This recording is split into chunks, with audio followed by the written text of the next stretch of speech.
What's up, my people, and welcome to the Gameroom, your bi-weekly video game podcast that took the whole week off next week just to play new video games. Are we just grown-up children in men's bodies? Maybe. Are we happy, though? You damn straight, we're happy. We're going to have a lot of fun this week, but first, some introductions. You know me, I'm Michael Macleod, and joining me always from the great state of Virginia is Dwight Robinson. Say hello, Dwight. Hey, what's going on? And also joining us today is a special guest, someone I've been trying to get on here for a while, and we're finally making it work. My friend, and he is host of the Southeast premier video game podcast, No Outside Food or Drink, Richard Bergman. Say hello, Richard. Thank you guys for having me. Thank you for being on. Tell us a little bit about yourself, so I don't have to go through all the rigmarole. I think I covered the basics right there, but... Oh, dear God. Well, I didn't know I was going to have to do an introduction. Longtime gamer, collector, preservationist, I guess, is what some of us have kind of crossed over into. Mm-hmm. Met Michael. I knew the Switch pre-orders were going to go live at a certain time at the local GameStop store. And I'm like, all right, I'm going to get here early. I already cleared it through work. My boss knows I'm going to be late. And I know I'm going to be the first one there. So I pull up to this GameStop, and there's this giant dude. Michael, you are a large fellow. Yeah. There's a giant dude next to the door. So I take a picture and send to my coworkers, like, look at this guy. Somebody's already out here. And hit it off talking to you in line. And I think the very first day we met, we were talking about potentially podcasting together and creating content and stuff. Yeah, so, yeah. That's kind of our origin story. I mentioned Dwight. You have a very stalker-esque photo of me standing outside the GameStop. I do. Hey, who else has a good picture of one of their closest friends before you even met? Yeah. Right? And I didn't even have to peer in through your blinds to take it. Good to know. If you have one of those, just don't tell me. So that's in the secret file.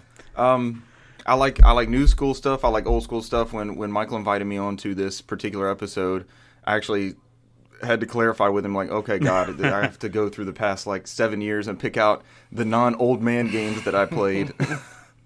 Because right now I'm knee-deep in Sly Cooper, so it's not like I'm playing Days Gone or something I'm more kind of current, like you. so, I'm playing Tony Hawk's Underground along with Doom Eternal expansion, so I'm always on something old, too. So, but last week we talked with Alejandro and Jordan about their favorite games from this last generation. That was kind of a taste to come of what's happening this week. This week I wanted the more, I guess, prolific people that I know. Like, no offense to Jordan or Alejandro, but you guys are like creme de la creme, 10 out of 10 gaming people that I know. Yeah, I mean, but for very... I got to reevaluate my list. Yeah, very different reasons. See my list. I mean, that's we're all going to have very different lists, but we're all like... Yeah. I would say we're all very 10 out of 10 gaming people for the most part. So I bet there's two games that we all have. My list is very very Michael related. So you're gonna guess. Okay, at least one. I'll give us one. We all have one game. Just both of you because you know me. So yeah. But yeah. Let's just get right into it. Richard, why don't you go first since you're the guest of honor today? And I'm going from 10 to 1. I don't know how you guys. All right, I've actually got physical. I have no order on mine. Okay. Well, that's what I'm doing for mine. Okay, I definitely have a 10 and I definitely have a 1. Everything in there is weighted. I don't know. Enjoyed it most. Super important. It has some different qualifications. Middling range. Same. Okay. Yep. All right. This one was like my first that I was really looking forward to next gen, even though it came out on the last generation of platforms. And this, just a little bit more backstory in me, I guess. This generation was dominated by me becoming a dad. Like, the PS3 came out 2 months before I became a dad. So I automatically had that on top of whatever gaming time I had was having a baby, infant, child now, kindergartner and first grader. So, yeah.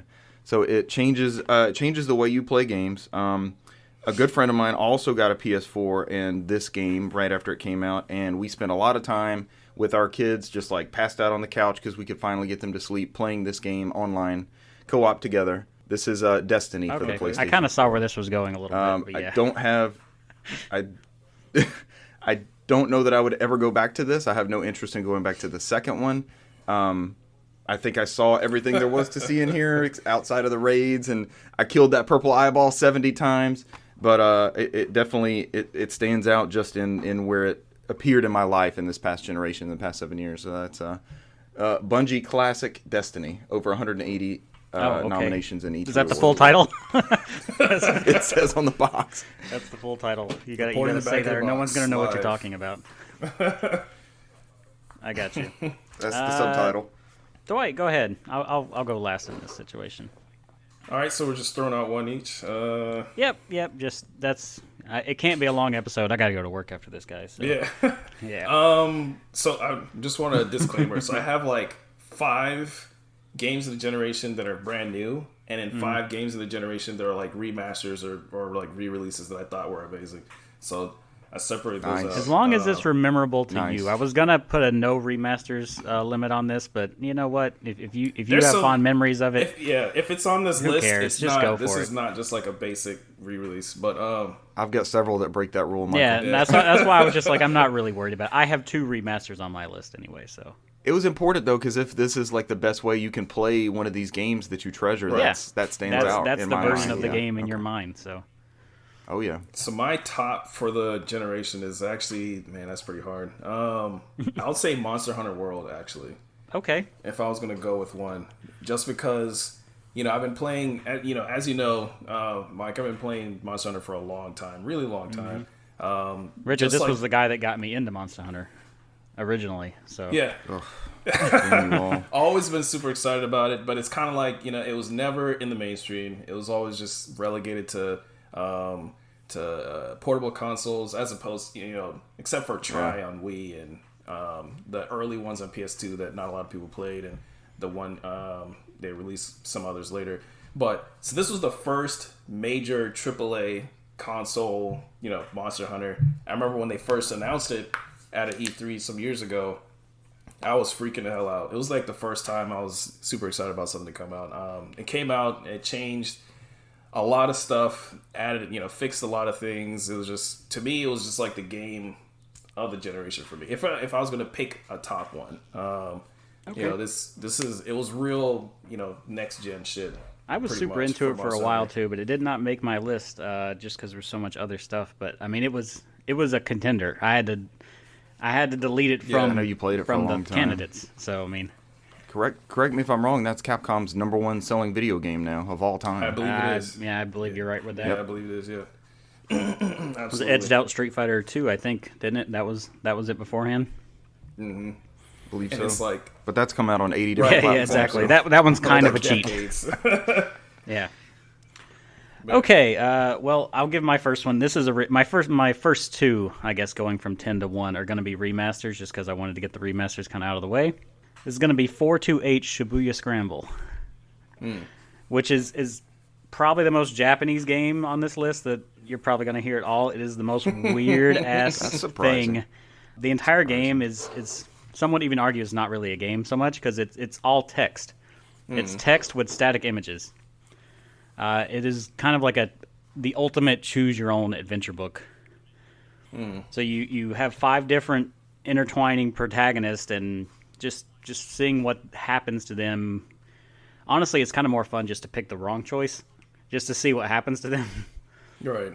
But yeah, just the charm of that game blew me away. And this originally came out on the Wii, but not in America.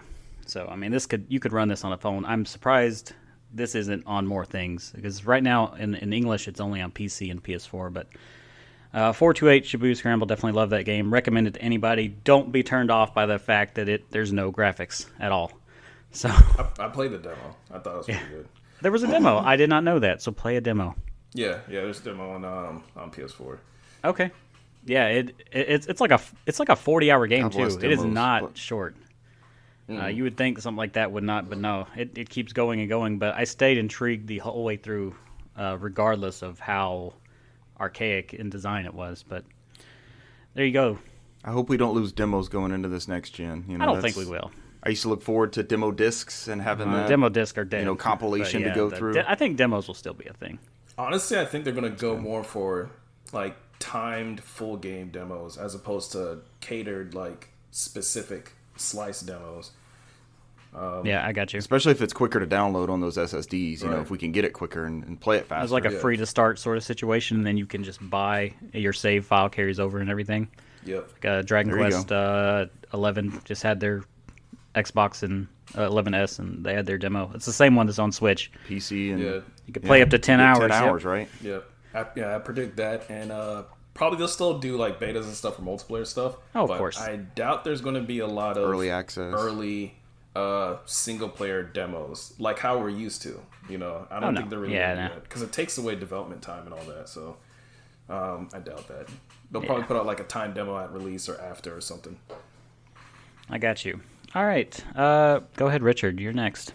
All right, this is one I'm suspecting on everyone's. I bet it's not on mine. Well, maybe. I don't know. We'll see. You don't think so? See. All right, so this I was looking forward to this as another next gen title. I took a day off work for this to go pick it up, and this is actually this is the cheater version because this is the complete edition. The developer actually wrote a note in the case when you picked up the game, thanking you for purchasing it and promising you content updates. And this includes all the DLC, and they've promised a free upgrade to PS5 and Xbox One if you have it on there. But it is The Witcher 3: The Wild Hunt. Absolutely excited for that. That was another one though that is not on my list. But it's not on God, Light Monster Hunter, it was on the initial list of like 40 games, and I had to strike it. Okay, I thought I picked some toss-ups here, so I'm pretty glad I'm glad I stuck with my list. I think that's going to be on a lot of people's lists if you know. Once IGN and all the rest of them start. If this list were longer, it would be on my list as well. I had to think, okay, what really stuck out to me personally. So yeah, I feel you. The Witcher 3 is amazing. Great experience. All right, so I guess I'm going next. You are. Also, at the end of this, I have something common about every single game that's on my list. We'll see if you figure out what that is later. But okay. What was the first one? Monster Hunter? I got to find out. Yeah. I got to write these down. Yeah, I'm going to pick this pattern out too. I need a paper. So far, it's Capcom games. So my next one on this list, Metal Gear Solid 5: Phantom Pain. Okay. Is on my list. Ooh. Really love that game. You know, I've always loved Metal Gear Solid games. I legit almost put Ground Zeroes in my top 10. I loved that little preview of Ground Zeroes. Oh man, it was just such a playground. Yeah, but go ahead, Dwight. It was amazing. I think it's pretty much just like a natural progression of Metal Gear Solid 3, Peace Walker, the whole base building and everything they did in Peace Walker. I loved the hell out of Peace Walker in Metal Gear Solid 3. My favorite Metal Gear Solid game of all time is Metal Gear Solid 3 Subsistence. Yes. Amazing game. I cried like a bitch at the end. I mean, it's we all did. It's probably one of the few times I was like, "Oh, holy shit!" We all set down the controller like, "I don't have to do this, right? I'm good." Yeah, I know. Exactly. He just like stood there, with the gun in his hand. I'm like, "No, don't make me do it." Video games aren't for me. But yeah, Phantom Pain was amazing. The lead up to it and everything was pretty sweet. That's when I really thought that Hideo Kojima is starting to get like high off his own supply. was the announcement of that, and of course going into like Death Stranding, I was like, all right, we get it. This is what you do. We get it. There's nobody like him. But yeah, open world, which I can't stand open world games normally, and Michael can attest to this. I cannot stand open world games normally, but it played so smooth, looked so great, and it was really focused. There wasn't fishing side missions and no radio towers or like just random tchotchke bullshit that you had to do. You're sneaking in, getting something, getting back out, or wiping everybody out if you want to, recruiting people to go to your base. I mean, it's focused on what it's all about. So it's, really appreciated that. So yeah, definitely my list. I got you. All right, I'm writing these down so I can get the. So far, I have that they start with M, but we'll see. Yeah, you broke the Capcom thing. Yep. Yeah. Yep. And I got they're all Japanese too, but we'll continue on. So for me, the next one, I'm kind of putting in that remaster category, and that's the reason it's not higher on this list. But it's Persona 5, and I specifically say Persona 5 over Persona 5 Royale because I have not finished Royale. That would probably be it, but I have not finished that one. So just base Persona 5, not my favorite Persona game. I think that still probably goes to 4 Golden. But even still, the general loop of a Persona game is a standard JRPG, turn-based. You know, you go into dungeons, you do battles with demons, that sort of thing. But the thing that I love about it personally that makes it stand out is the non-JRPG parts of it, the days where nothing's going on, the days where you're trying to decide what you're going to do. Do you want to take a job and get some money? Do you want to... You can play a game within the game to level up your proficiency. You can watch DVDs. You can go eat. Just like regular, all daily shit. And it sounds boring, but it's really interesting to me because everything you do affects your charm, your personality, and you have different stats that can affect different things. What friend you want to hang out with. That sort of thing right there gets me and makes me engaged. And it's one of those games where I'll start it and then I'll look over at the clock and be like, holy shit, it's been like 2 hours. What happened? Like, where did the time go? So it's definitely got to be Persona 5 for me for my next pick. Sweet. It's awesome. And it's going to be in that PlayStation Plus collection for PS5. It is. It's way too long to play again. I bought it at like Black Friday 2 years ago. Never even started it up. But I did watch the entire anime. So... The anime is not that great either. That's the thing. Like, that Persona 4 anime is really good. Not. The Persona 4 anime, the 5 anime is not great. It is not very much. Yeah, the game is way better, I assure you. So, sweet. All right, Rich. Well, All right, this was also out on last gen. Probably shouldn't have been. It didn't run very well, and it has since been ported to everything under the sun. Mm-hmm. This is one of my all-time favorite games. You can always pick this up, start a new character. This is The Elder Scrolls V Skyrim Special Edition for PS4. Right. Also available on Xbox One. It includes all the DLC. It's gorgeous. PS4 Pro enhanced. I have the VR one. I haven't played that at all, so that didn't make the cut. But it's kind of self-explanatory. You can sink hours into this. You can start new profiles, new characters. You know, there's a whole meme about, all right, let's start this up. Start this bullshit again for another... the 18,000. That's the thing. I don't think I've never actually gone all the way through. Through that entire game. But I've started it. I've never beat it either. I have so many hours. I probably, if I would have played the amount of hours that I did altogether, it would have been done. Yep. I got to the PS3. You know, when you would save over PS3 over and over and over, and then it just got to a point where you could never load your save file or it would crash. I actually broke my PS3 save file. I have it on just about every system it's available for. That's an awesome game. I will probably purchase for next I mean, I probably will because you know they're not going to give you an Xbox. You know they're not going to give you an upgrade. I have it on 360 and I have it on Xbox One, so I want to have it for PC. So yeah, there's four versions right. I own myself. I think that's right. It's now a first-party studio. That's right. Point. Yes, it is. Yep. Yes, it is. Only on Xbox. I played Xbox. the last 3 Elder Scrolls games, so Skyrim, Oblivion, and Morrowind. And I played each of them maybe like a total of like 2 hours altogether. But yeah, that's not enough. Oh, that's going through the like intro, like the sewers and stuff. You got to get out into the world. I have a friend of mine that will live and die by Morrowind and Oblivion and I love Oblivion way more than any of them. Oblivion is Morrowind awesome. On the original Xbox. I mean, I would have to say you'd really have to be a fan. But yeah, at that time, it's rough. It was definitely it's rough. So I definitely see the appeal, but yeah, I can't do it. I got you. But yeah. All right, what's your next game, Dwight? Yep, I guess that's me. So my next one is one that I don't know if I guess it's not super popular because it was killed by a game that is super popular, and that's Paragon, which I loved Paragon. Oh. But what is Paragon again? I have a huge...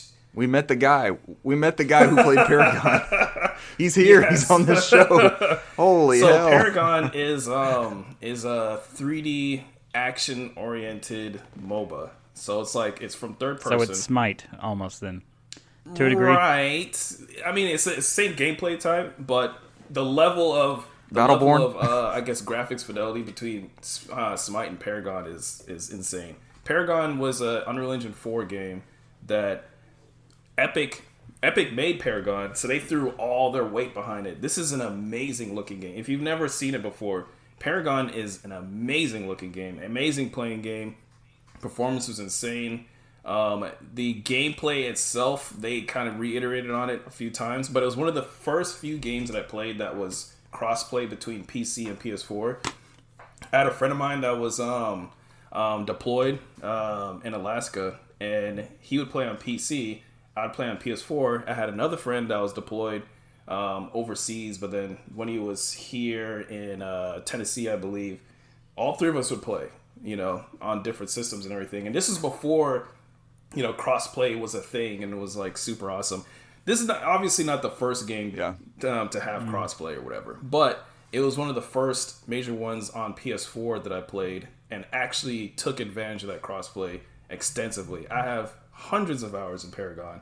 And then Fortnite at the time, Fortnite is what killed it. Fortnite at the time was just that, building towers bullshit that nobody was really playing. And then they had this, great idea. Is like, hey, why don't we do this Battle Royale thing that's starting to take off or whatever. And it's copy PUBG mechanics. Yeah, they did that. And then it exploded in popularity. And Epic was like, you know what? Fuck Paragon. Let's get everybody on Fortnite and push that forward. So they ended Paragon just to push Fortnite. And so Paragon is dead now. If you didn't know that, it's super dead. It's been dead for 3 years. So the Fortnite is standing on Paragon's corpse right now. Epic released the assets for Paragon. So now there's like 3 or 4 fan games that are touting themselves as like Paragon 2 or whatever. So they're actually pushing forward with those. They actually got pretty far with some of them, so they look pretty good. But I mean, anybody who actually played it and was actually there, it was an amazing game. That's the only reason. That's the only reason why I even care about MOBAs. I really don't get much into them. And I definitely didn't care about like League of Legends or anything. But playing that, I was like, holy shit, I might have to take a second look at some of these or whatever. Amazing game. But yeah, you'll be that guy then, because that definitely won't be me. Yeah. Okay, well, is it me now, right? Okay. Yeah. So this was kind of like a surprise hit for me. I talked about it on the NOFODcast back in the day, but this was you just see stuff on Game Pass and you just download it and you're just like, okay, cool, right, whatever. Let me give this a go. Next thing I know, I've ran through this whole game, and this is going to be Strange Brigade. Oh man, you put that on your list. That's great. I put it on my list just because it was such a massive surprise how much I enjoyed it. And this is kind of like a Left 4 Dead meets Uncharted sort of situation where it's a 4-player co-op shooter, but you have puzzle elements you have to solve. It's all in third person, and it has this really sort of radio drama 40s serial Indiana Jones aesthetic behind it. I was about to say closer to Indiana Jones than Uncharted, but yeah. Yeah, I get you. The third-person shooting is kind of where I got the Uncharted from. Right. But the narrator is just hilarious throughout the entire thing, and it just oozes charm, I guess, if I wanted to put anything behind it. But it's definitely better with 4 people, if you can get 4 people on. But even by yourself, it's a blast, and it runs super smooth. It's one of the few games that supports keyboard and mouse on console. So that's also super helpful, because the aim assist is admittedly kind of weak. But yeah, man, Strange Brigade, it's not on Game Pass anymore, but it's super cheap if you can get it and find some buddies to play with. It is a blast. Okay. I think I picked it up for PS4 after you mentioned it. I have a physical copy for PS4. I have a physical copy on Xbox, the collector's edition actually, and I have a digital copy on PS4 just in case anyone wants to play. Excellent. I think I played it on Game Pass when that was out. It's a lot like The Mummy. Those Brendan Fraser movies. Yes, exactly. Yep. It has that sort of aesthetic. The campy serial, But I think it's great. It's fantastic. It's a good-ass movie. So, I mean, it just kind of these games that I'm mentioning, they may not technically be the best games, but they're what stuck out to me over this generation. Right. So. Absolutely. Yep. Same with me. That's why Death is on my list. But yeah, go ahead. There you go, Richard. How about you? Back around to me, I was a PS4 Day 1 adopter. It took like a year and a half to come around on the Xbox, but they really brought it. Is this, I guess, the second E3 they had. They brought in Phil Spencer, Don Matrick was gone, they unhooked the camera. It was just, they started going in the consumer-friendly side that they were going. We got backwards compatibility announced. They just really, the Xbox really took off, I think, after that second year. But one of the games that I love compilations, I love game preservation. I know what it is. And one of the games that they announced You know what it is. One of the games they announced that E3 was Rare Replay, and I almost cheated. Because there's a dual SKU that includes Rare Replay and the Gears of War Ultimate Edition remaster, and that almost got on here. I mean, that's almost because those were two games that sold me on the Xbox One. But I mean, it is on one disc, so hey, Come on, Banjo-Kazooie, Conker's Bad Fur Day, Banjo-Kazooie Nuts and Bolts, Battletoads, Jet Force Gemini, Blast Corps, Jetpack, Grab by the Ghoulies. Zero Fun is on there. This is just Perfect Dark Zero Fun, as well as the best Perfect Dark, the first one. Hopefully we see some more from Perfect Dark, but it was just, I want more catalog compilations like that. It was just, Rare's been a great developer for 30 plus years, and it's all on this Blu-ray. Here you go, and it's on Game Pass now. So, and it's one of those things. If you're not a big Xbox guy, because maybe you only buy stuff for exclusives, that's like a no-brainer. It's got to be part of your collection. So you have to have it. All right. Yep. So my next one here, if Mike already knows, I'm really, really into fighting games. Love fighting games. Especially really? This is news to me. Right. Yes. I'm joking. It's new. Paragon threw me off on your things in common list, by the way, but I have no clue now. I'm lost. So the this next game, I think, pushed forward the 2D fighting game genre a lot this generation. A lot of the most popular games out right now pretty much originated from this one. And it's been part of a series I've been playing for years, especially on Xbox, is Guilty Gear Xrd. So Guilty Gear Xrd is not on Xbox. It's PlayStation only. When I originally bought my PS4, the only reason why I bought my PS4 was to get Street Fighter V, because Street Fighter V was going to be exclusive. But then when I got the PS4, the one I actually liked playing more, and which I personally thought pushed the genre forward, was Xrd. Xrd looks amazing. I don't know if you've ever seen the first trailer for it, but when they showed the first trailer and people were looking and said, "Oh, okay," I figured they'd do the same thing as like Blaze Blue or something. It was just 2D, and I was just excited to get a new Guilty Gear because I haven't played one in almost a decade at that point. But then the camera, they clash or whatever, and then the camera moves around. It shows that it's 3D, and it just blows everybody away. That it looks. They use a lot of 2D animation tricks and like styles and everything like that in 3D, in the 3D space, which nobody else has been able to do. No one, not even Capcom. Capcom still hasn't figured that shit out.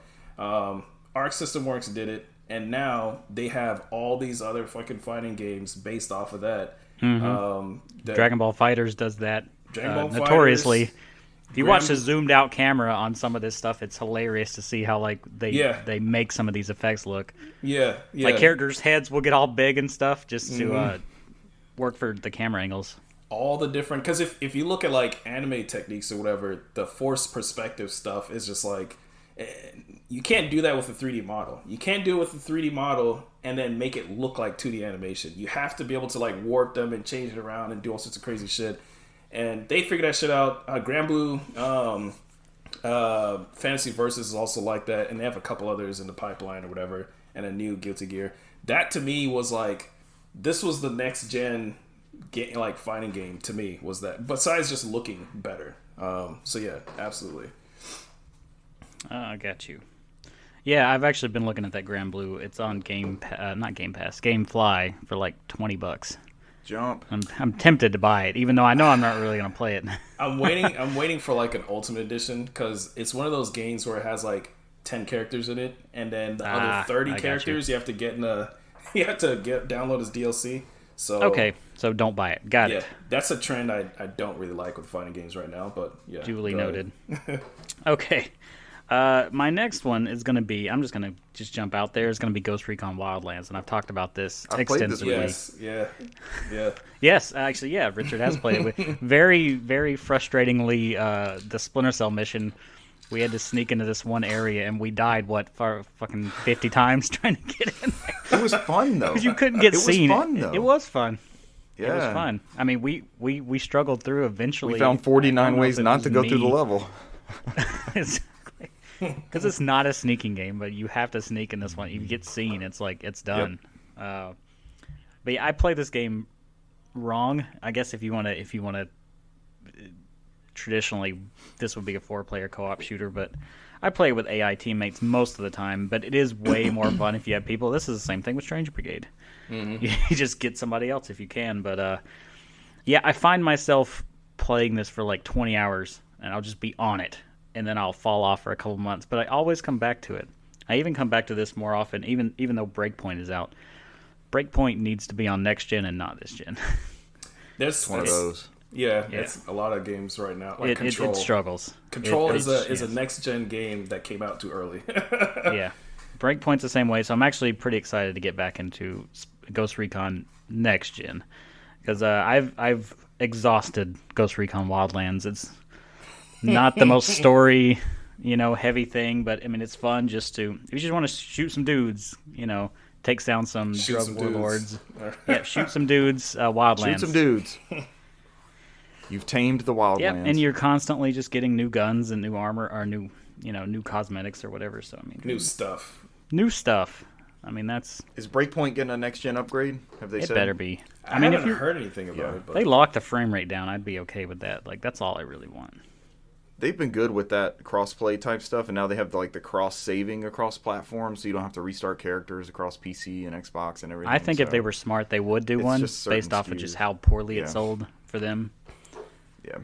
Yeah, that's it for me. Speaking of selling poorly. Oh, yeah. I'll segue out of that one. Most of mine are there.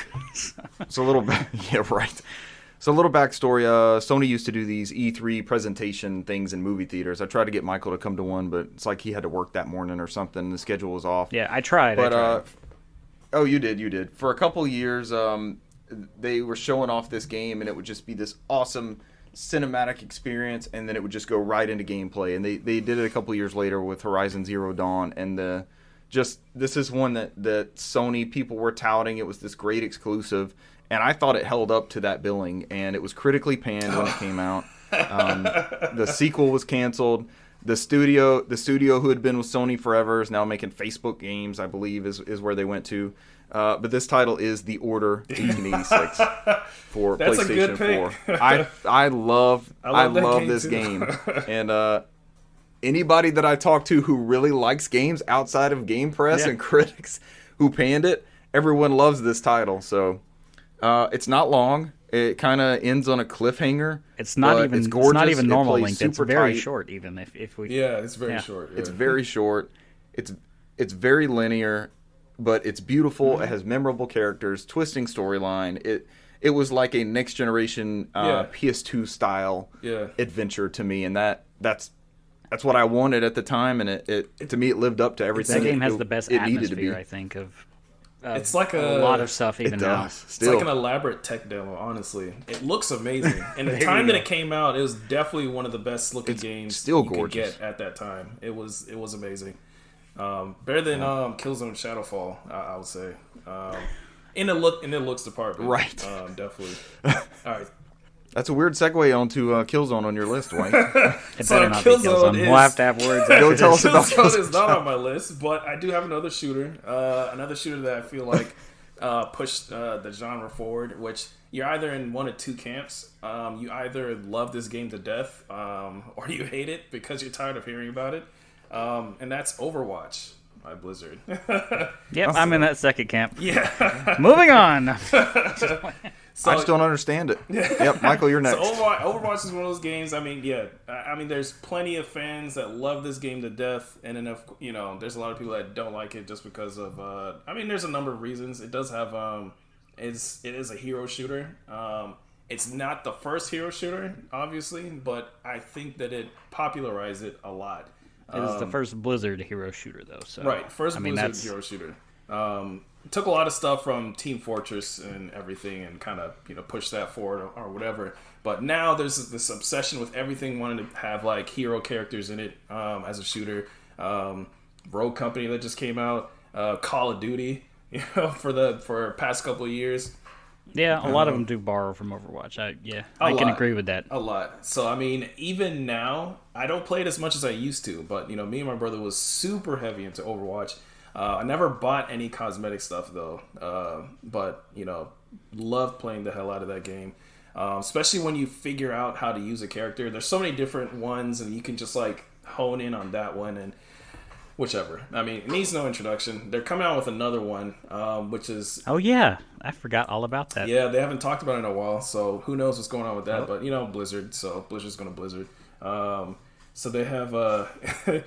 it's pretty much... I wouldn't even really call it a sequel. It's more of just like an upgrade, because they're bringing over all the old stuff, so, we'll see.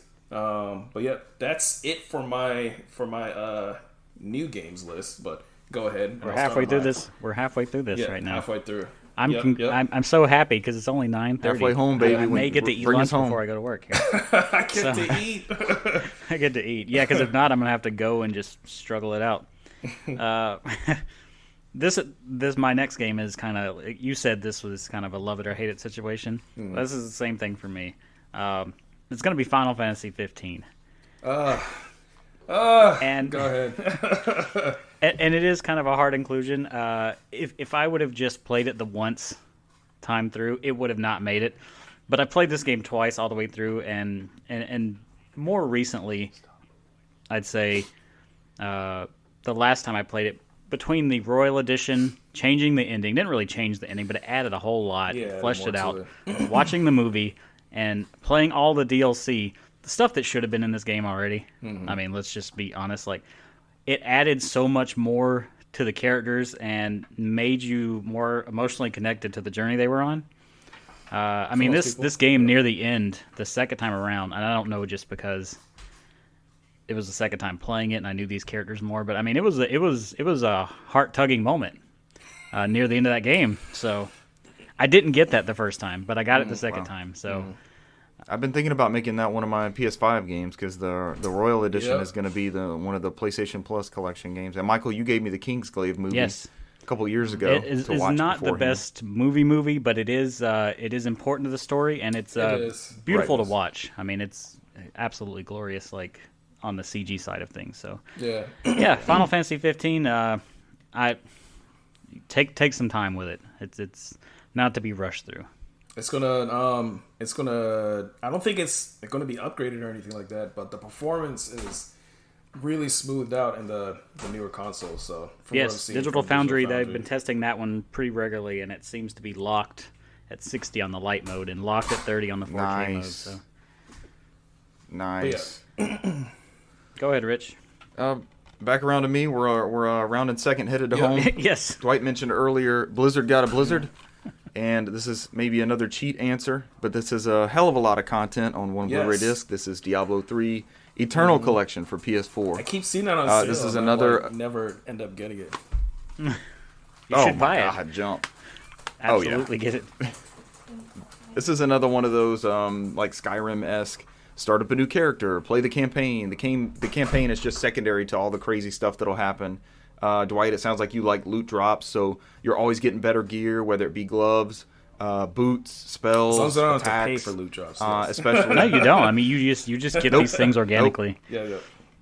It's all in the disc. They have seasonal stuff, but I've never really been bit by that. Like, I don't know if that's because, I mean, y'all are two old men like I am, but the like new skins for things never really jumps out to me. I don't really have to grind for those or anything. If I end up unlocking something through playing, it is what it is. We don't sound like the whales that people are looking for as far as skins and stuff like that. But couch co-op, that's also big in my book. Anything that I can plop down and play with a friend. Michael can attest to this. Gaming to me at its best is when you're playing with somebody. And that's the only thing I can get from your list so far, Dwight, is all your games can be played multiplayer. So maybe that's where it's trending. We'll see. That's all I'm getting. But that was Diablo 3 actually. Eternal Collection. Where we're headed.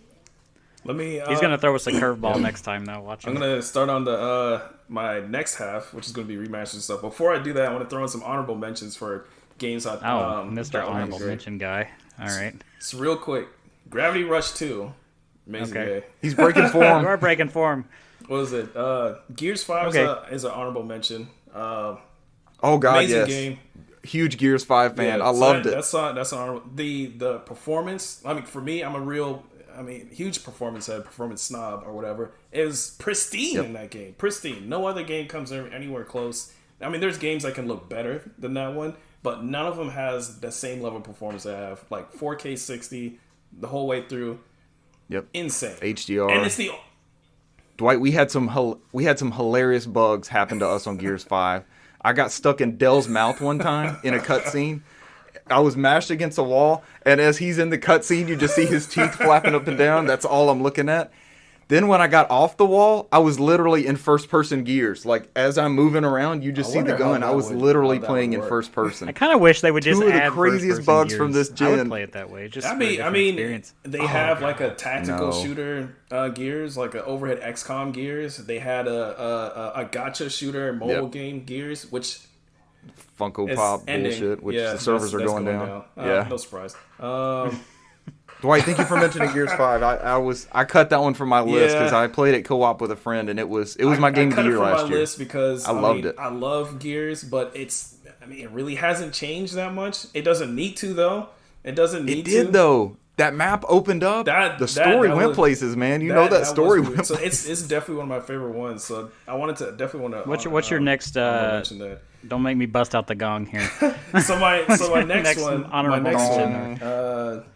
Actually, well, we'll just leave it at that. Okay. The remaster, the first remaster I want to talk about, which is my favorite remaster. So all these are remasters from here on out? From here on out, these are remasters and re-releases. So, okay. Because there's been a ton of those. Okay. This is the generation of the remasters. This absolutely is the generation. Because but they ran so much better like we're saying. So the ones that I have on my list, I'll just get into it. So Final Fantasy XII Zodiac Age is my number one remaster for the entire generation. That is an amazing game. I've always it's a kind of divisive game because that's another one of those games where you either love it or you hate it. But I have 3 copies of Final Fantasy 12. I had the original like collector's edition in the silver case, for PS2 when I first got that. Then for whatever reason I lost that, and I had burned it onto a hard drive from my PS2 or whatever, and so I got like another copy that was just like a regular case or whatever, and of course I have Zodiac Age, the physical copy on PS4, and then when it came out for Xbox I got that digitally. So I don't have the original International Zodiac Job System Japanese version, the import, which I do still want to get that. Because they did change. Go ahead and buy it on Switch so you can just cross it off the list, man. Get all versions. Yeah, just get all the. I have the Switch and PS4 one, so I'm missing the Xbox one. And PS2 is what I have. So. Dwight, I get stuck in the same place every time. I'm in like the King's Tomb or something, and I'm just lost. I'm just wandering around on these ramps. I love this game. I'm just. There's so much to it, and normally really huge kind of like aimless games like that I don't really go for, but. It is the kind of stuff that I hate is what I love about this game. And I mean, why I love this game is the reason why a lot of people hate this game. The whole Gambit system thing, I thought that was amazing. That was fucking amazing. Because, I mean, JRPGs, got into them and I like them. But a lot of them, especially the older ones, really the best thing to do is just hit attack. Like, there's, especially Final Fantasy games, a lot of the magic... attacks and especially like status effects don't do shit in like boss battles and everything for most of them. It's so much more efficient to just attack, and especially like Final Fantasy 7, once you get like double and quad cut, just keep attacking. Like there's no reason to use anything else really. So in this game it's not really that case, and you can set up gambits to say like, hey, if this guy is weak to poison, hit him with that. If he's weak to fire, hit him with that. You can set them up, and you don't have to just keep mashing attack and just moving around. You can set up those gambits, so it kind of like alleviates the grind. I don't know. A lot of people hated that though. They said that it played itself, and I'm like, bro, you're just hitting attack anyway. Like who cares? You're loading up the strategy and letting it play out. Yeah, I like the gambit system as well. You have to do it. So it's I have to boot it up. Absolutely amazing. I mean, I'm not even going to go through the list of all the new shit it does and the fixes and everything. It's just... Nope, I will stop you if you do. Yeah. It's just amazing. It's the way to play it. It is the way to play it. It's definitely the best version. But yeah, go ahead. Okay.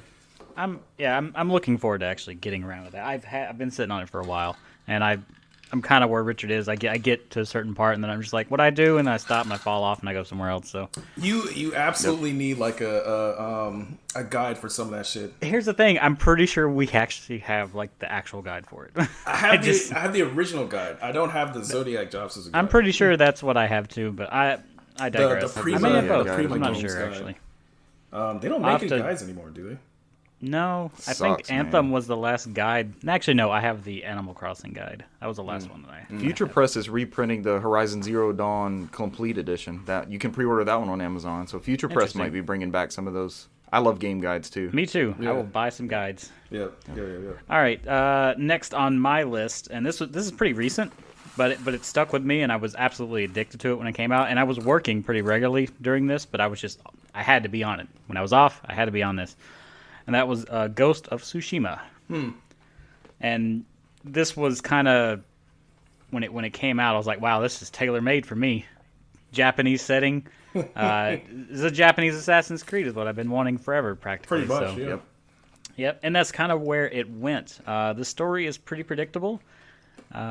The combat is fine. The camera has some problems. I mean, we're getting closer to the end, so I'm not going to say this is a perfect game, but the atmosphere alone is just... It begs to be explored. The character study, even if they are predictable, is very good. Graphics are absolutely amazing. Yep. I just couldn't put this game down. I haven't gotten a platinum trophy in forever, but I got a platinum trophy on this because I just could not stop playing it. This game would. I was disappointed it ended as fast as it did. Oh, actually, that's good news for me. I still haven't gotten around to playing it. It's not a super long game though either. Like I mean, you could platinum this game like really no problem. Probably not going to platinum it, but I'm definitely going to play it. Definitely going to play it. It's 60 FPS on PS5 also. They unlocked the And frame I rate. will absolutely be playing it again. I really want to play this multiplayer, so if someone actually gets on it, because I only have like one other buddy that's been on it, and he's not the most reliable multiplayer guy. So like, Sending out shots. Throwing shade. yeah, I'm just saying like, The lone you get wolf. on it. The lone wolf is on here throwing out shade.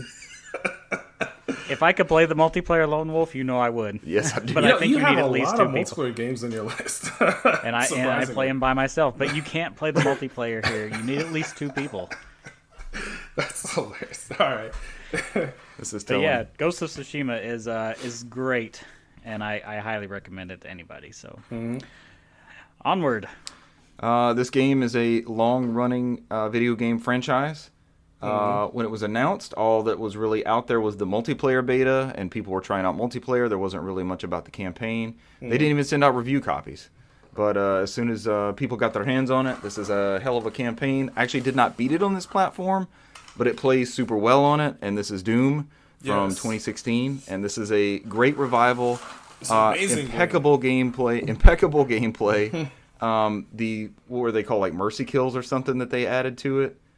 Glory where you- Glory kills. Glory kills, that's it. Definitely Where no you mercy could, you there. could wound the enemy. and then- Mercy kills. They sit Mercy him down kills. on a bed of flowers. Yeah, that's the babality version.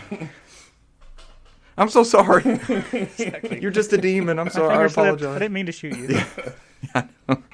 Bleed out peacefully, please. It's absolutely amazing. But Doom 2016. Haven't gotten around to Doom Eternal. Doom Eternal But that is game, amazing. the platforming is tight. The shooting is tight. The music is perfection. The really is. arenas that they lock you into.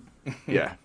The arenas they lock you into to take out these set pieces, it just... I actually really enjoyed the story. I thought the The story, story was was incredible. way better than it had a right to be. No, it didn't deserve to be that good, and yet here it is guiding you along and giving you just enough of a narrative and just enough intrigue to guide you from station to station on Mars to keep busting up these demons, but for mercy kills. Yeah. But that was Doom 2016. I love that that game. I can't was- wait till you get around to Doom Eternal, man. You Yes, probably won't like it. You won't like it at first, like I didn't, probably. But give it a chance. It grows on you, and I love it. Now on Game Pass. Now on Microsoft First Party. I got a lot of Microsoft First Yep. Party. I'm playing the DLC right now. It is kicking my ass hard. I was So, really but I love it. close to adding that to my list because I also thought that was amazing. And Doom Eternal almost made my list. It's an honorable mention on my end. I never cared about Doom until this one. You know, played the first couple on like I think like Super Nintendo and like PlayStation and stuff like that. Oof. You know, and I was just like, We had it on Windows 95, the freeware version, the shareware. I couldn't get into it, you know. And then Doom 3 on Xbox, you know, it looked amazing. You know, I played it and I was like, you know, I still didn't really get into it. 2016 is amazing, absolutely amazing. The Resident Evil of Doom. All right, so going right into my next one here.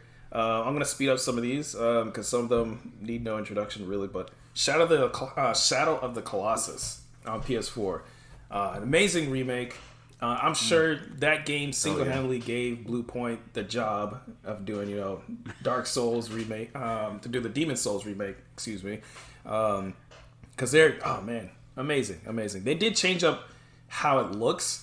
So it's not just like a remaster. It's definitely, I would say, more into remake territory. It was a good change. I agree. Yeah. But the frame rate, you know, I'm a fucking stickler for frame rate and all that. You know, be able to play that at 60 FPS is just, it's life changing. I think it's amazing. But yeah, moving on. Shadow of Colossus was really good. I ran all the way through it in like 2 days after it came out. Awesome. My only gripe with it really, and why it didn't even make the long list, is they didn't change like the ragdoll physics to the insane. I still feel That's part of the charm. People say that, but I still feel like I'm controlling someone that's just had a few too many. Yeah. Like, that's definitely a product of its time. GTA 4 is like that too. GTA 5 is like that to a degree. When you just like bust ass like coming down a ladder, I'm just I hate that what is this guy doing here? So My only knock on it was and it's probably a good thing to a lot of people, but I always struggle with what's the best way to play this game. And there's like all these film modes that you can go through. And I would just get lost looking at the film modes like, all right, I should play the game looking like this. I should play the game looking like this. I'm having that problem with Doom Eternal right now. I keep like changing the there's like all these filters. I'm just like, oh, this one looks dope. And then like 20 minutes later, I'm like, let me go back.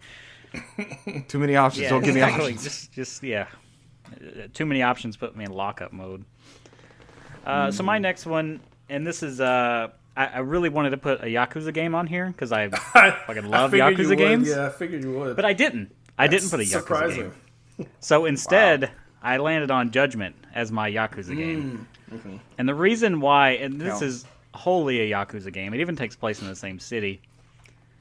But if you've never played a Yakuza game and you really are kind of interested in seeing what it's all about, you could play this at the very beginning. It introduces the characters. It has a definitive beginning, middle, and end. And you don't need any sort of context around it. It's its whole story altogether. And it's a very good story that's not super predictable. Finding out who the villain in this thing was like, it was a mind-blowing experience. It wasn't super predictable. And it's a nice little detective beat-em-up game with a lot of stupid Japanese, goofy shit in there mixed in. But it's like, it's serious 1 minute and then it's completely off the rails silly the next. Which is, it's just a staple. I mean, Japanese it's a staple of the genre, yeah absolutely. So, it's, I know you don't like dubs, but the dub is fantastic. The Japanese is fantastic. No. They're both incredibly well done. Again, options. It's always good to have options. It doesn't work for you. It works for somebody. I would say I played it dubbed, and I thought it was like, oh, this is not going to work. I played the whole way. It was great. Oh, man. But but you have options to play in Japanese. So what I love about it is how they use so many like high profile actors and actresses for that game. They really went all out. Love that. They did, yeah. I wish this wasn't locked just on PlayStation 4. I wish it was on Xbox and PC. More people need to play this game. Yeah. And I'm hoping that later on, since they've been putting more Yakuza games on other stuff, we'll get this on other things too. But for the time being, if you have a PlayStation 4, which, like 114 million people do, so get this damn game. It took me forever to get my boss to buy this game because he would constantly come up to be like, hey, he would ask me what games to get. I'd be like, get Judgment. And every time it would go on sale, and then he finally bought it. He's like, dude, why don't you tell me about this? I just want to slap this. I've been saying. Exactly. So I'll throw in an honorable mention now. If the Dwight's going to break the rules, I'm going to throw in Nier Automata. Nier Automata barely. I had to cut from my list, but just barely. So. It's going to be a defining. We talk about that definitive IGN list. That's going to be on there. Absolutely. So. Yeah. I haven't played enough of it to be able to add it to my list, but it is a great game. Same. I've beaten 2 of the what I played. I loved 3 of them technically. Gotten 3 of the endings out of like 26 endings or something like that. So yeah. But yeah, go ahead, Richard. I'm done with judgment here. All right, guys. This one's a little bit of a stretch. Bear with me. It's not like I don't think this will. It'll sort of be a defining title. This generation brought VR into the household in an affordable way. I know Michael jumped on one this generation and I as don't well. have it anymore. And nope. But the definitive.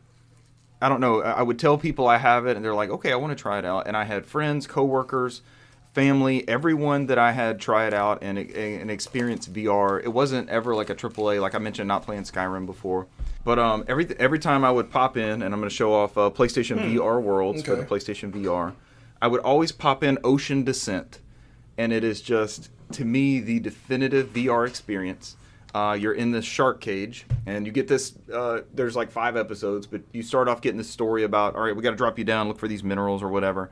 And it's just, you get to feel what it's like. You know what it's sort of, to me, that Mario 64 moment of, okay, I have the control stick. Like, I'm feeling this. Like, you can lean your head outside of the shark cage. You can look down and see below your feet. You can turn around behind you. You can look up and see rocks falling down on you. It just, it's just one demo inside this VR Worlds experience. There's 5 other games, but it's called Ocean Descent. And it just, to me, it defined VR. And everyone that experienced it, if they didn't tap out when the shark showed up, they were just like, I've never experienced this before. I've never been able to see something like this. I got to echo you on that too. Every time somebody wanted to try the VR, that's what I showed them. Because it's because you don't have to explain it.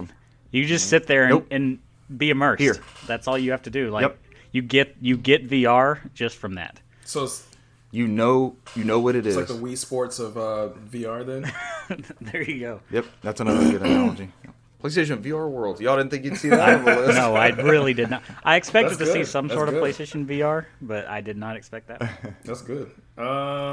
All right, so let me just jump right into mine here.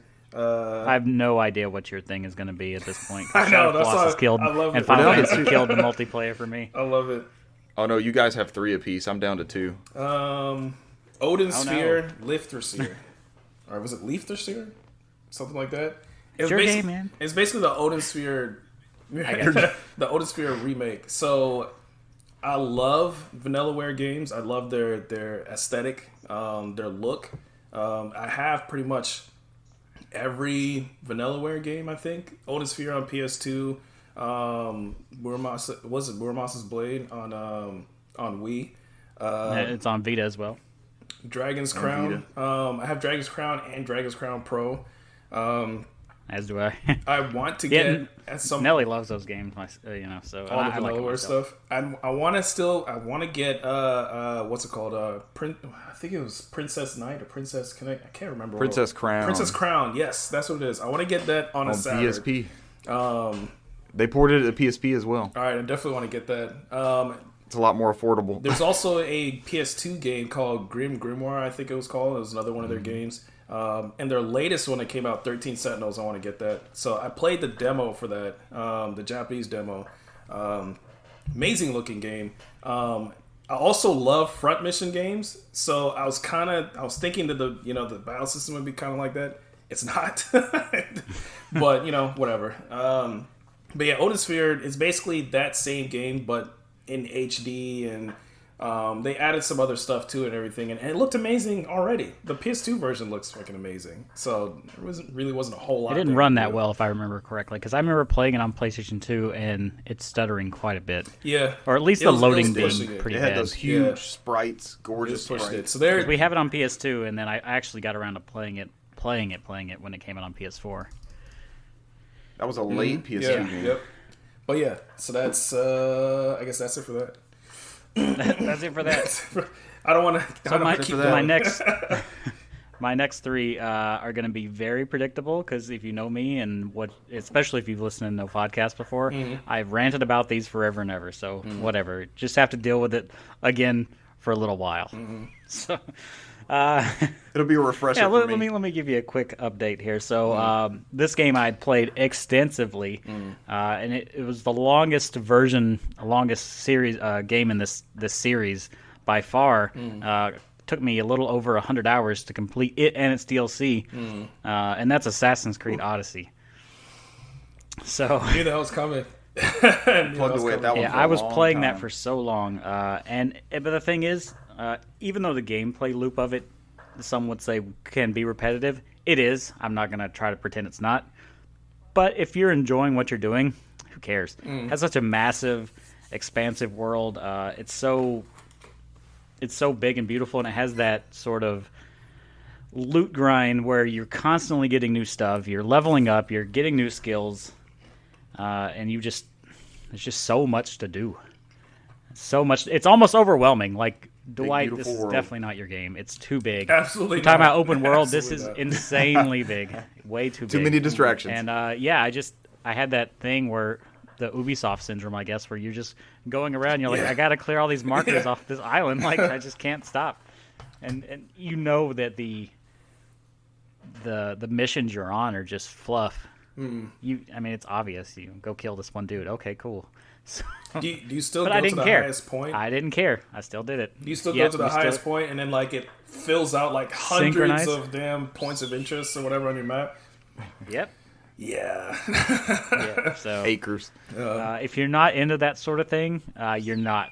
This is not the one for you. It this looks is the amazing, biggest though. version. It looks amazing. It looks absolutely fantastic. And I do like the female character they added in there. I feel like it's kind of like the female character is like the main character, and then the male character is just kind of just like thrown in there. You see so much of her. So I played, because that's what I think most people picked her, but you can, regardless of who you pick, they're both in the game. Right, yeah. So they actually play as a brother and sister. So I played as the male character, and I actually like the female character in the role that they put her in as the villain. Spoilers, but whatever. Oh, no. Yeah, you're not going to play it. But yeah, I can't speak highly enough. I can't wait for Valhalla to roll around. I hope it's not as long. I think they went on record to say it's not going to be as expansive as Odyssey is, because that game, I couldn't do it again. I think at the end of the game, and I even posted this at one point, there's, the character's like, that was really ridiculous. he was commenting on something, but he was more or less commenting to you like, oh my god, this game is finally over, sort of thing. So. But yeah, Assassin's Creed Odyssey, can't recommend it enough, and you can pick it up for cheap now. Give it a go if that's your sort of thing. Mm-hmm. All right, these last two, as we start the last two rounds, these are the definitive games this generation for me. I have the most hours in these. These are the games that pulled me back in, like whenever I mentioned becoming a dad this generation, so whenever I had free time and I had time with friends, these two titles were drawing me back in over and over and over. The first one is, know what one of these is. You probably know both of them. My number one is absolutely definitive. But this game could only be done on this generation, I feel. It started off on PC in early access, and every time I heard about it, I was like, oh my god, I can't wait for this to come to console. So when Xbox picked this up, it was just like, oh man, here we go. Yeah, I had personal friends, I had squads at work. I think Michael played once or twice with us. I played twice total, if it's what I'm thinking of. So no other game will allow you to sit in a bathtub to achieve a chicken dinner at the very end. That is PlayerUnknown's Battlegrounds for the Xbox One. It's gotten wacky recently. I actually haven't played this in probably a year, and I haven't gotten a chicken dinner in probably 2 years. I went along. People got good at this game. This is the point of conversation for those early NOFODcast episodes. I was just about to say, if you listen to the early NOFODcast, then you definitely know about PUBG. These stories, man. This game told so many stories, and it's stupid. You're winning a chicken dinner by laying in a bathtub. I mean, that's the whole thing behind it. But it's 100 people dropping on an island. You try to scavenge for weapons and gear, and you want to be in strategic places as a circle closes in. We talked about Fortnite earlier. Fortnite kind of aped a bunch of the stuff from this. Yeah. Apex Legends has taken off. This generation has been the generation of the Battle Royale. And I think I've played almost all of them. Apex is good as hell. It is. This game told so many stories. Even those long stretches, I would go dozens of hours without wins. But just the thrill and the fun, and man, I'd be sweating. It'd get down to the last like 3 or 4 groups, and you're trying to listen for footsteps, and you're trying to hunker down somewhere, and maybe somebody saw you through a window, or do you leave the door open to make them think you're in there, or do you close it? It just, man, it would get so tense, and we would have so many stories about, I can't believe the Jeep flipped over. Yeah, most of the good stories seems to be glitch stories. They're so funny. That's what I love. When a game breaks, if I'm not losing progress on it and a game breaks, that is my all-time, please God, let this happen, because that is some funny shit. It wasn't meant to happen. There's some crazy glitch. But, man, it's already getting next-gen support. It's going to run better than ever. I can't wait to fire this up. I have it on both platforms and PC. 4K glitches. There we go. Yep, yeah, I can't 4K wait. Glitches. They'll be even better looking. Yeah. Yep. And I'll die in pure 4K. Exactly. The porcelain on this that is PlayerUnknown's so Battlegrounds. God, I love that game. But yeah, I actually played a little bit of that too. I did get into Apex Legends. I fell off of that though because there's no crossplay in that. There's going to be now, but I feel like it's like, man, it's kind of too little, too late now because Warzone is completely, taken over. They figured it out. They did that little one-off one year, which I thought was still a pretty good battle royale, but Warzone apparently, and I haven't played it yet. It took off. I mean, everybody I know that played Call of Duty, like they don't even want to play regular Call of Duty anymore. And it's kind of, I prefer regular Call of Duty. Warzone's nice, but I'm just like, all right, you guys want to do some matches? It's like, nah, man, I'm on this Warzone. I'm like, all right, bro. But of course you are. So my whole friends list, whatever. So now it's basically you're either playing Fortnite or Warzone. Everybody else is kind of just there. But anyways, so going into my next one, really quick. Second to last, right? Yeah. This is second to last. Yes. I'm a huge Sega nut. Love Sega stuff. It's kind of the reason why I even got into Xbox in the first place. Was because of that relationship that Microsoft had with Sega at the time. Yeah, it was like the Dreamcast 2, basically. Yeah, absolutely. Yeah. So this game here is a remake of an older Sega game before Sonic. Before it kind of took off in the U.S. and everything. It's Wonder Boy and the Dragon's Trap. This is a very left field. This is a very good game. I normally don't System. really get too much into platformers and all that, but this is such an amazing game, and the artistry and the work that they put into this game, the music. You can, and it does that thing where you can flip between the old style graphics and the new style graphics whenever. They kept all the physics in the gameplay exactly the same as the original Master System version. It is just an amazing looking game. You can even turn on the FM synth or not, which if you know about the Master System, it used basic chip tunes just like the NES, but it had like a little module where you could get like higher quality FM, sound or whatever. Which is really good on some of those games. It's a very powerful system. But yeah, and of course those same guys, I believe it's Lizard Cube that made that game, went on to make Streets of Rage 4. Yes, which is fantastic. I'm a gigantic Streets of Rage fan. I actually did not put that on this list because I love that game. I love it a lot, but I wouldn't really consider it as like a game of the generation, really. It's an amazing game though. But yeah, the guys that made this game, insane. Very, very good job. Trap. Was not expecting that. Hell yeah. I wasn't either. Yeah. I'm actually really looking forward to your top pick now. So, well, if that was number 2, so you said they were not really in order. Yeah, they weren't really in order. I kind of messed up and did Final Fantasy 12 first because that was going to be my top pick. But my next one was going to be pretty good too. The next one's pretty good. I got you. Yeah, go ahead. So again, we're gonna go with this theme where if you know me, you already know what these games are. So I'm just gonna get out of the way real quick. It's gonna be Shenmue 3. Yeah, everyone knew that was happening. And this is obviously the most personal pick out of probably any of these. I'm not gonna recommend this to anyone who's not played Shenmue 1 or 2, or even if you didn't like Shenmue 1 or 2, which, I understand those games aren't for everybody. Whatever, it's fine. It's very slow paced. I think I mentioned one time on NOFODcast, I don't really get teared up at things. Like, things don't make me emotional.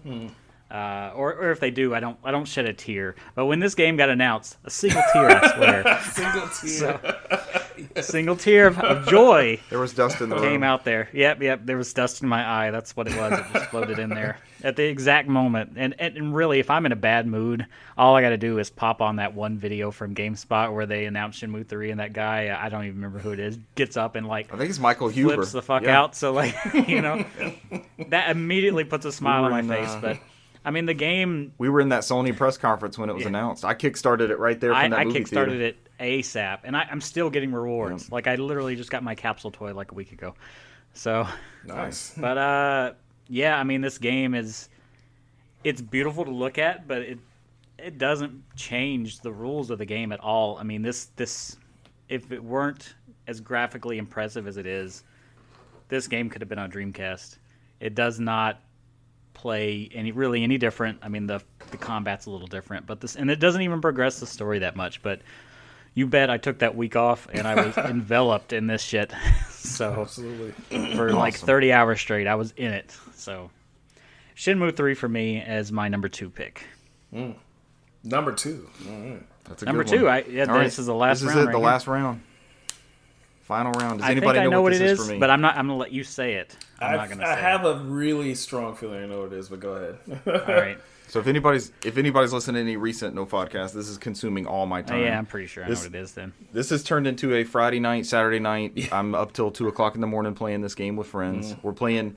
It's actually a compilation of 4 titles, and we're actually playing. We're playing the first one. We're playing this game from 2001 over and over and over. And this game was busted when it came out. This was another one of those. Okay, I gotta have an Xbox to have this game. They've worked on it and worked on it. I have no clue what version is on this disc. Does it even mean anything anymore? No. We got a remaster, basically, of a last gen remaster, and then we got a remaster of the second game in the franchise. And the cutscenes from this game, the way it played, everything was just glorious. And again, it encapsulates everything I like about games. It's multiplayer, it's couch co-op, it's great story. And that, of course, is Halo: The Master Chief Collection. Knew it. Yep, This absolutely. this That's to what I me guessed. is, God, this is such a good game. You get so much in this one box. You get it, and you get it on Game Pass now. And this is a love letter, man. A bunch of these in my stack are like love letters to games, and like I said, they had to work on it for a long time, and the net code is we still have crashes on Xbox where people's Xbox will just die, and then it reboots, and they have to rejoin our game. But this has turned into like every Friday night, every Saturday night, I'm playing this with friends, and it doesn't get any better than this, man. Yeah. Halo Master Chief Collection. We're specifically playing Halo 1 still. There's a mode called Action Sack where it's all these different games. It's not necessarily just capture the flag and stuff like that. And Michael's been to one of my LAN parties. I still will hook up a bunch of CRTs and we'll play Halo 1 and Halo 2 for hours on end. But it's from the PC, and it's called Muskets, and it'll be these matches in these specific PC maps, and it's just shotguns, and you have no map, you have very limited health, and it's just nonstop shotguns. And then there's a mode called Hellraisers where you have flamethrowers from PC, and it's pretty much the same maps as Muskets, but you actually have the radar on that, and it just, man, it's a game that keeps on giving. And you run into some randos on Xbox that are just god tier, and they've been playing Halo nonstop for way too long. Yeah, I'm in the middle. I'm not a good gamer as much as I talk about games, research games, buy games. I'm not a good gamer, I would say. I'm not that great at them. I'm the same way, which is weird because you know, people associate us with like game people, and they're like, oh Right. man, you must. They assume that we do nothing but play games, top and that tier we're like streamers and we're stuff so like that. good. You're like and I'm just Ninja. like, look, I'm not that good, and I really don't have time to just sit here and play games, Neither. and play games, and play games. Either. I This keep is- up with them, Yep. but this I is my can't ultimate. sit there and play them constantly. So This is my ultimate. that's why I rush through stuff sometimes. I just want to get through it so I can get Plow the through. experience through. Yeah. You know. Game of the generation, Halo Master Chief Collection. Okay, that's a good pick, sir. Highly recommend. I expected that. Yes, to be honest, I'll say but, I definitely mean, expected that too. Absolutely, from like listening to NOFODcast. But I agree. I mean, it's That is fair. good shit. That is my honorable mention because they put a lot of work into that. They're still working on it. I don't think anyone has put as much work as they have into making sure that it came out right, and they're still adding new stuff to it. It's one of those comeback stories. Yeah, and there's seasons and unlockables and things like that. But this generation, I think we can summarize this at the end of everybody's list. But this generation, we got VR, we had games as a service really come out. We had these redemption stories like Ghost Recon and Rainbow Six and things like this that just and Master Chief Collection. Fortnite. Do what? Because nobody. Fortnite, yeah.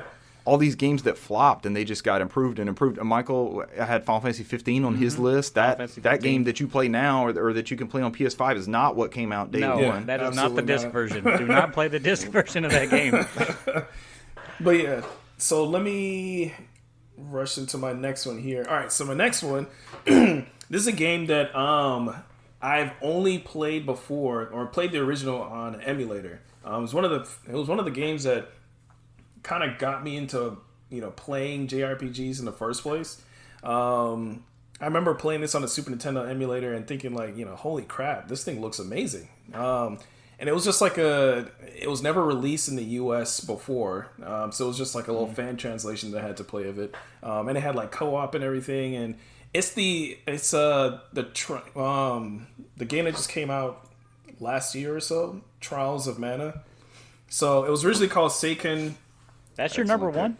That is one of them, yes. Seiken Densetsu 3. Densetsu 3 is what it was originally called. A lot of people remember. I can't remember off the top of my head now. The other Mana game that most people remember. Secret of Mana. Secret of Mana. So that's the one that people play. I played both of them, and of course it was on an emulator, so you could just play whatever. But I played Secret of Mana and I played Seiken Densetsu 3, and I just loved 3 like so much more. That was the one that I really got into, playing all the little storylines and everything. When I heard they're making a full remake, I was blown away. I didn't think they would, Square didn't even care about that. Like, it's not even, I'm not even sure if they made a lot of money off of it or not, but I think they did a really good job. There wasn't much fanfare behind it after it came out. So they made money from me. Yeah, they made money from me too. We got this game twice. We got it on that collection of Mana. Yep. We got a full English ROM of the Super Nintendo one you played. Yep. Then we got like a 3D remaster that was better than that Secret of Mana one they shit out a couple of years ago. Yeah, a lot of people sit on that. Yeah, it sucks. It's like a cell phone game. But yeah, Square's been doing it a lot lately, just like porting over cell phone games to consoles, but that's a whole nother conversation. But yeah, Trials of Mana, amazing game. If you've never played it before, if you liked Secret of Mana and never played Seiken Densetsu 3 before, which I wouldn't really expect that you have, but it's absolutely amazing game. They put a lot of work into it, and it's not a AAA level game. I would say production quality wise or anything. Definitely not. And it's an old school. It runs game. fine on PlayStation 4. Oh, it runs amazing on PlayStation 4. But I'm always more for people say gameplay is a lot more important than graphics, which I absolutely believe that. But for me, performance is way more important than graphics. Like having the best of the best graphics to me means nothing if you can't hit amazing performance. I will sacrifice graphics for performance any day of the week. So this game, it looks good. The art direction is great. The performance is solid. Even if it doesn't look like Final Fantasy VII Remake or whatever, which they came out around the same time. That was the game I was more interested in playing, really, was Trials of Mana. They did come out right back to back, didn't they? They came out around the same time. I remember playing them back to back. Which was, that's like a Battlefield 5, was it Titanfall 2 situation.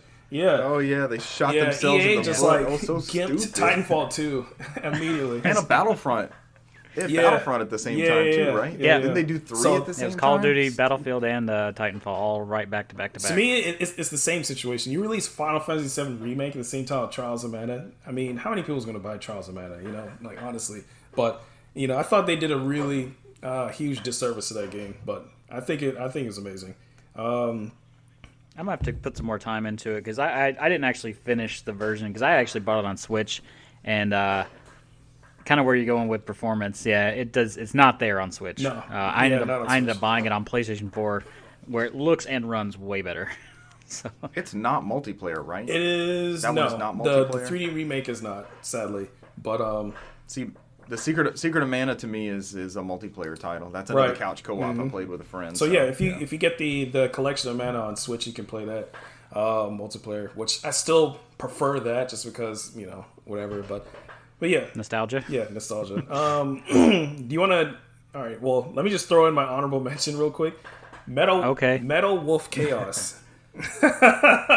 The Metal Wolf That is Chaos an absolute XD. cheat, but I'll take it. This is not a great Richard. game at all whatsoever, but I wanted to mention it because it's fun It's as so hell. much fun. And I remember playing this game on the original Xbox off of a official Xbox magazine demo disc. I had a demo disc. Yep. And you had to put in like a code to get to it or some shit. I remember. I Yep. think I remember it. So you put in this code, and then it starts playing. You're like, "What the hell is this?" And it's the president of the United States is in a fucking mech destroying shit with the worst voice acting ever. It was a straight Japanese game with only English voice acting.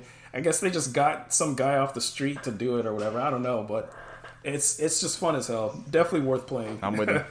I got 2 copies of this just in case. I'm like, I couldn't get it 15 years ago. I'm not going to let it pass me today. Exactly. As soon as I saw gotta it was have 2, announced, and I got a I'm digital like, yes, I'm getting this. Yep. I had to get my physical PS4 copy, and I got it digital on Xbox just because I was like, why not? Let's support it as much as we can right now. So That's it. We all dove in. That's a good honorable mention. But yeah, go ahead. So I'll throw in an honorable mention right before I get to my final one, I guess. And this is by far not the best in the series, but I feel it doesn't get mentioned enough, so that's why it's an honorable mention. It's definitely not on most people's top 10. That's gonna be Crackdown 3. Crackdown From 3. a- That's an I see the interesting case pick. back Crackdown 3 in the single player only, not the multiplayer. Okay. The single player is just stupid, dumb fun. Absolutely. Which is, if that's what you were expecting out of a Crackdown game, you got it, and it is fantastic for those reasons. So It was sort of like Xbox's Order 1886 title from this generation. Like, it was critically panned for some reason, but everybody that has played it glows about it. it did not evolve the series really. I mean, graphically, obviously, it's more impressive. But The HDR is amazing. I wanted a game like that. I wanted another Crackdown game, and I got another Crackdown game. Right. So, I mean, I'm not going to complain anything. I enjoyed my time with it thoroughly. Maybe So- we'll get another Crackdown, and they really actually put that Azure cloud to work. All the stuff that they were promising beforehand, they couldn't really do. Yeah. Oh, God. You got to drop it. You got to do it on a different game. You can't associate it with Crackdown anymore. It's like, You no, can't guys, do for it. real this time. That was a bad idea. They should have done it on some sort of like nothing with any sort of clout to it already. Like, you should start that on a fresh series or something. But they've always Some used, sort of like they've always a used Rezo Crackdown gun like that, thing. though. Some I mean, Foxelish. the first one gave you like the Halo 3 demo with it or whatever. So it's kind of That's right. You got beta access. That's the only reason we sold that game. I mean, that's why people bought Dragon Quest friggin' 8, because it came with that Final Fantasy 12 demo. Right. So that too. too bad those aren't so much of a thing anymore. But so yeah, going on my number one. Speaking of Dragon Quest, Nice. Yeah, we absolutely. already was knew this was coming. Dragon Quest XI: Echoes of an Elusive Age is my number one game from this generation. I did put mine in order, so this does beat out Shenmue 3 for my favorite experience for this generation. That should tell you listeners how high up this game is. On this It list. is absolutely. I mean, this beats every Xbox game I played, every PlayStation 4 game I played this generation. If in my mind, if I think JRPG, a screenshot of this game pops up in my head. So Nice. it's the most like It's a definitive title. definitive JRPG. If I had to put it under anything else, I've played it on 3DS, I played it on PS4, I played it on Switch. I'm playing the demo right now on Xbox, and I'm going to play through it again. It is a long game, but I don't even care. It's that good. Let's So go. it doesn't have like the most deep story, but it is a good, heartwarming, like adventurous tale. And you're not going to get if you don't have any prior knowledge of Dragon Quest, the ending you may be lost on it a little bit. You'll still enjoy it, but you'll get more out of it if you have like some sort of knowledge. Right. But yeah, I mean, visuals, the acting, again, good dubs. It actually was dubbed to start off with. I think the Japanese version was even in English to start off with. That's interesting. It's the dub. The Japanese is the dub. Yeah, the Japanese version. How do you feel now? Yeah. Yeah, exactly. So That was true for the a writing, musical. the gameplay, everything is just, if you're into JRPGs and you haven't played this, and I've even recommended this to people that swore up and down they hated JRPGs. Right. And I was like, get it. You won't be disappointed. And they weren't. So I still have not cracked into that yet. I played the demo a little bit on Switch. I'm waiting for it to show up on Xbox. so I can really get in there. But yeah, I've heard about it for years. I even downloaded Dragon Quest X, and still can't get that damn thing to run on PS4. I got Dragon Quest X going, but it's it's not the same because it's an MMO Right. and it's not so story focused, Yeah, and plus it's in barrier. Japanese. I don't really know what's Language going on. barrier. I just had that. You're beating around the bush I here. just had that little Google. Was it the Google Translate? And I just had it like That's what I had. pointed at the That's what I screen, like, had. the I whole actually damn time. pointed. I had my iPad pointed on this little table, pointed at the TV, Nice. and with Google Translate, the camera going on, and The things we do for Yeah. games. Did I? So yeah. I told you about the you found disappointment. Yeah. You found anxiety. Yeah, you found That's what it was, anxiety. yeah. Out of the Yeah, so the I opened up a treasure box. cabinet that says you found anxiety. I'm like, well, that's fantastic. So, Shit, I live in So yeah, that. definitely want to exactly. get It's around like to I didn't it. need any of that. I got plenty. We want to run into like worse generations or. Oh what do you wanna yeah, do? sure. We got a little time. We could do a worst. I found the name of the game that You were thinking of? Okay. Yeah. I did not prepare for this. Well, you can so be I might- last if you want. Just If you want to you learn don't more even have time. to if you don't want to. But Y'all kick yours around. go ahead, Dwight. All and right. I'll jump So in I'll on start that. this off. So my worst new game of this generation, by far, is Left Alive. Damn it, that was mine. Was it really? Was it? Well, I'm taking that was. shit because that game is fucking terrible. You know, I have to find another one real quick. normally I don't. Watch people play. It's broken. It's so funny. Normally, how I don't broken want to, I don't like shitting on games or anything, but this game deserves to be shat on. And the reason why is because they tried to go for something and failed miserably, which is it's Yes, it's they did. really sad. So The mechanics just do not work. no, and see, you already know I love Metal Gear Solid games, and I already mentioned earlier in this episode that I love Front Mission. Front Mission is amazing. Front Mission 3 on PlayStation 1 was the game that got me into tactical RPGs in the first place. It's an amazing game. I mean, most Front Mission purists don't really like 3 because it deviates from 1 and 2, but at the time, I never even heard of 1 and 2 or whatever.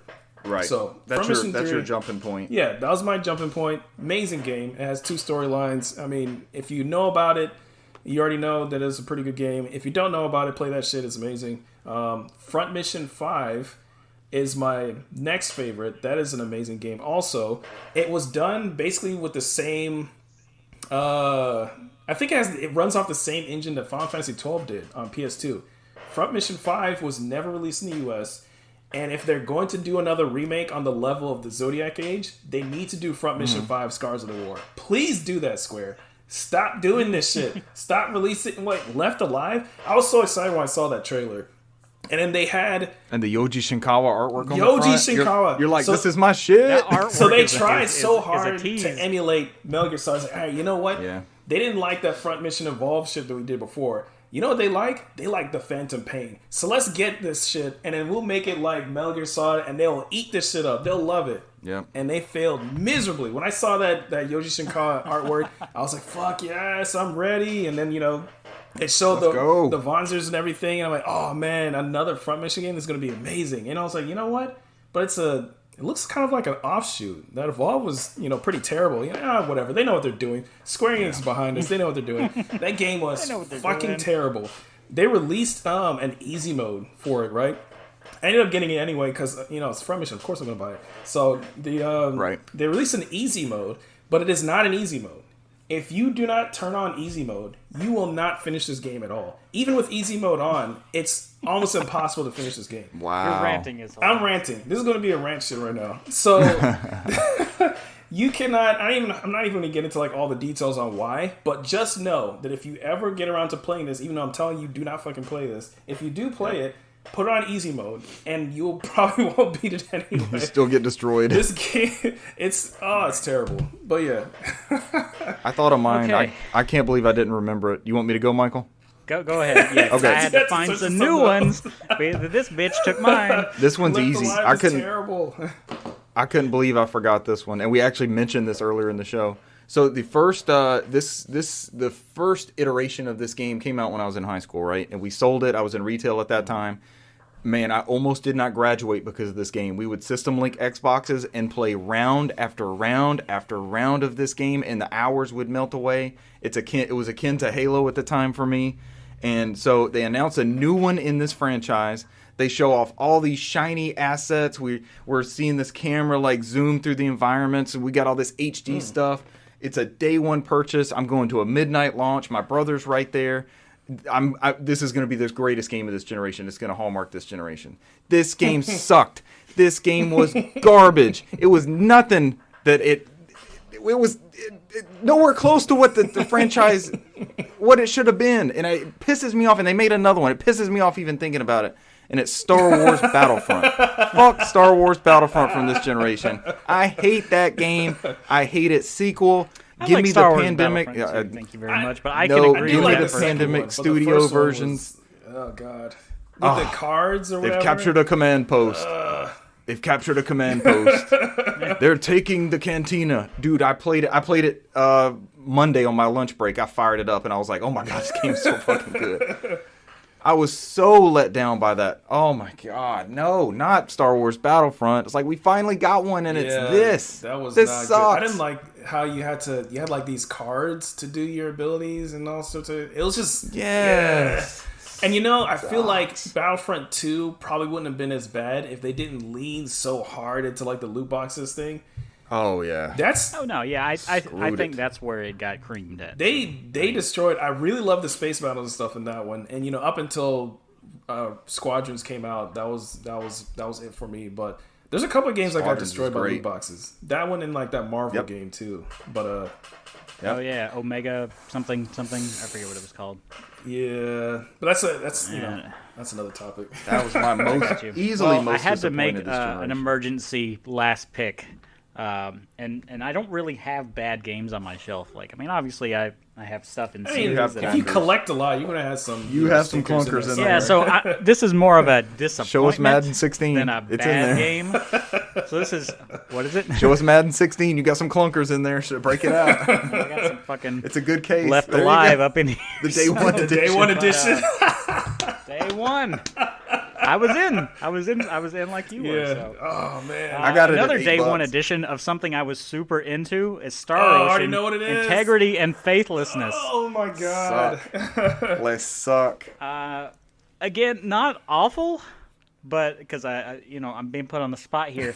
But for a Star Ocean game, this is the most generic schlock they could have put out. That's funny because they did the one on 360. What was that?